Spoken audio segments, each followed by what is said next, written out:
Welcome back. As we said a little bit earlier, Hurricane Irma has affected a few games in our area, or CSRA teams who were playing on the road this week. Yeah, but plenty still in action tonight as scheduled. But besides our game night live matchup, which we will get to shortly, only one other game between two CSRA teams, and that would be McCormick and Blackville. Hilda, the Chiefs seeking their first win of the season, while the Fighting Hawks are 1-1 so far in 2017. Third quarter, Blackville has the ball with a 14-6 lead. Tyrese Byers hits Chancellor Sanders for a first down at the 3-yard line, and then 2 plays later, Derek Faust keeps it for a touchdown, and they led McCormick 20-6. Fourth quarter, we go to McCormick ball.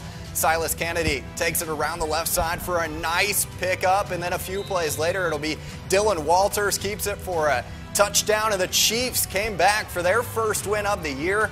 Final score 22-20.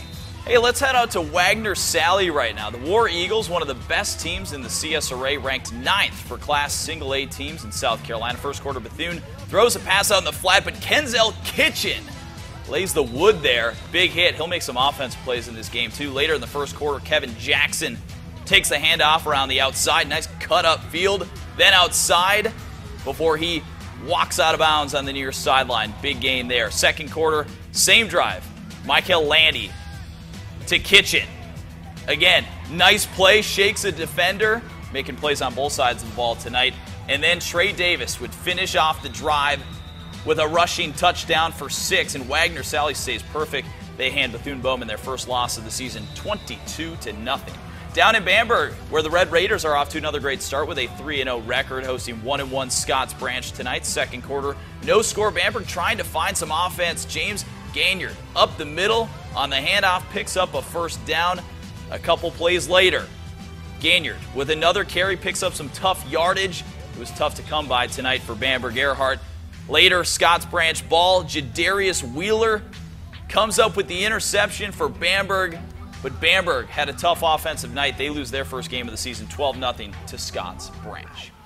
On to another ranked team in South Carolina. Yeah, South Aiken and its potent offense is the 6th ranked team in South Carolina for Class 4A tonight. The T-Brads hosting Westside out of Anderson, South Carolina. South Aiken bounced back from that loss to White Knoll with a big win over Swansea last week.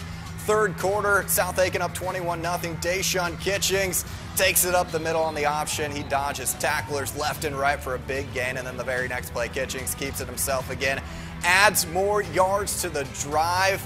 And it's all for naught. Those Cody Boynton attempts to pass, but it's picked off by Kendarius Fantmills, and he is off to the races. One of the big highlights for Westside, a 95-yard pick 6 to put Westside on the board. South Aiken, though, would win.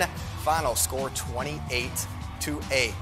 Class 4A, number 5, North Augusta hosting Lexington tonight. First quarter after North Augusta had scored their kicking off, Kerry Coyer comes down and he lays a huge hit. The ball pops loose.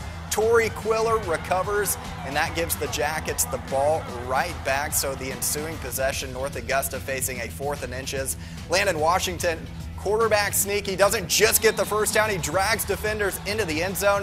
The Jackets were up 14-0. Second quarter now, same score. Darius Gibson takes the handoff, finds a hole, and he's gone. Another North Augusta touchdown, and the Yellow Jackets roll 40-14. They're 3-0 on the season. And back to the upstate for one more game. Aiken, 0-3 this season, still seeking their first win under new coach J.W. Montgomery. Pick things up second half. Clinton up 33-13 and tacking on more yards. That's Mark Wise. Big gain along the near sidelines. He would finish off the drive with a touchdown up the middle. Aiken still seeking that first win. Clinton wins 47-33. High-scoring game there. Well, we've still got one more major South Carolina game to get to. Strom-Thurmond and Midland Valley on Game Night Live. The Rebels had won 10 straight entering the night. Could the Mustangs turn the tide against their rivals? Or would Strom-Thurmond push its winning streak in this series to 11? That's next on Football Friday Night. We are the Wagner High School cheerleaders, and you watch the football.